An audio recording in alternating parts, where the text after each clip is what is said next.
Trip ಮುಗಿಸ್ಕೊಂಡು ಬಂದಮೇಲೆ ಒಂದು ಲಾಗ್ ಮಾಡೋಣ ಅಂತ ಹೋಗ್ತಾ ಇದ್ದೀನಿ.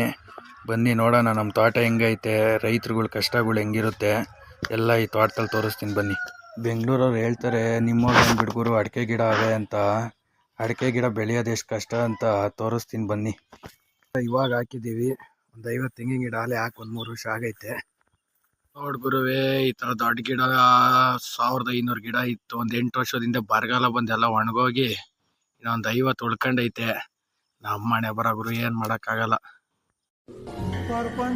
ಮನುಷ್ಯನಿಗೆ ಟೈಮ್ ಎಡವಟ್ಟಾದ್ರೆ ಎಕ್ಕಡ ಕೂಡ ನಿನ್ಕಂಡು ಮಾತಾಡ್ತದಂತೆ. ಹಂಗಾಯ್ತು ನಂಗತಿ. ನಮ್ ಕೈಲಿಲ್ಲ, ನಾವೇನ್ ಮಾಡೋಣ. ಇದೊಂದು 350 ಸಸಿಗಳು 2 ವರ್ಷದಿಂದ ಹಾಕಿದ್ದೀವಿ. ಇದು ಇನ್ನೂ ಬರಬೇಕಂದ್ರೆ ಇನ್ನೂ ಒಂದು 3 ವರ್ಷ ಬೇಕು. ಅಲ್ಲಿವರೆಗೂ ಕಷ್ಟ ಬೀಳಲೇಬೇಕು. ಇವಾಗ ಬಂದಿರೋ ಬೆಳೆ ಇದರಲ್ಲಿ 150 ಸಸಿ ಐತೆ. ಒಂದು 50 ಸಸಿ ಕಾಯಿ ಬಿಟ್ಟಿದ್ದು. ಅದ್ರಲ್ಲಿ ನಮ್ಮಪ್ಪ ಇವತ್ತು ಕುಯ್ದೈತೆ ಅಲ್ಲೇ ಅಡಿಕೆ ಕಾಯಿನ.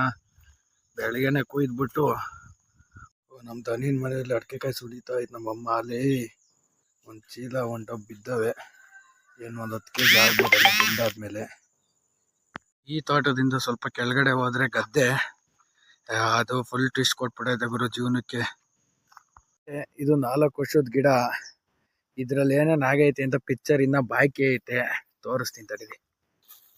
ಅದ್ರ ಜೊತೆಗೆ ಹಾಕಿದ್ದು 4 ವರ್ಷದಿಂದ ಮಳೆ ಜಾಸ್ತಿ ಬಂದು ಎಲ್ಲ ನೀರು ನಿಂತ್ಕೊಂಡು ಹೊಂಟೋಗೈತೆ. ಎಲ್ಲ ಹೊಸ್ದಾಗಿ ಹಾಕಿದ್ದೀವಿ. ಇವಾಗ ಮಳೆ ಜಾಸ್ತಿ ಬಂದರೂ ಹೋಯ್ತವೆ ಗಿಡಗಳು, ಮಳೆ ಇಲ್ಲ ಅಂದರೂ ಅಲ್ಲೋಗಿತ್ತಲ್ಲ ದೊಡ್ಡ ಗಿಡ ಆ ಥರ ಹೋಯ್ತವೆ. ರೈತರು ಜೀವನ ಕಷ್ಟ ಆಗ್ಬಿಟ್ಟೈತೆ. ಹೋಗಿರೋ ಗಿಡದಲ್ಲೂ ಪಾಪ ಯಾವುದೋ ಒಂದು ಬದಿಕೊಂಡು ಒಂಬಳೆ ಹೊಡೆದೈತೆ. ಏನೋ ಒಂದು 4-5 ಗೇಣು ಆಗೈತೆ. ಹತ್ರ ಇರೋ ತೋಟಗಳು ನೋಡ್ಕೊಂಡ್ ಬಂದಿದ್ದಾಯ್ತು. ಈಗ ಮನೆಗೆ ಹೋಗಿ ಊಟ ಮಾಡಬೇಕು. ಮಧ್ಯಾಹ್ನ ಆಲೆ 3 ಗಂಟೆ ಆಯಿತು. ರೈತರು ಪರಿಸ್ಥಿತಿ, ಮಳೆ ಜಾಸ್ತಿ ಬಂದರೂ ಲಾಸೆ, ಮಳೆ ಬರಲಿಲ್ಲ ಅಂದರೂ ಲಾಸೆ. ಪ್ರಕೃತಿ ನಂಬ್ಕೊಂಡು ಜೀವನ ಮಾಡ್ತಾವ್ರ ರೈತರುಗಳು. ಉರಿಯೋ ಬಿಸಿಲಲ್ಲಿ ನಿಂತ್ಕೊಂಡು ಕೈಯಲ್ಲಿ ಸನಿಕೆ ಹಿಡ್ಕೊಂಡು ಬೆವರನಿಗಳನ್ನ ಭೂಮಿಗೆ ಸುರಿಸಿ ಇಡೀ ದೇಶಕ್ಕೆ ಅನ್ನ ಕೊಡ್ತಾನಲ್ಲ ರೈತ, ಅಂತ ರೈತರಿಗೆ ಮರ್ಯಾದೆ ಕೊಡ್ಲೇಬೇಕು. ಎಲ್ಲ ಇನ್ನ ವಿಡಿಯೋಗಳೆಲ್ಲ ಯೂಟ್ಯೂಬಲ್ಲಿ ಐತೆ. ಅನಿಲ್ ಕುಮಾರ್ ಶಾರ್ಟ್ ಲಾಗರ್ ಅಂತ. ಅದನ್ನೆಲ್ಲ ಸಬ್ಸ್ಕ್ರೈಬ್ ಮಾಡಿ ಗಂಟೆ ಹೊಡೀರಿ.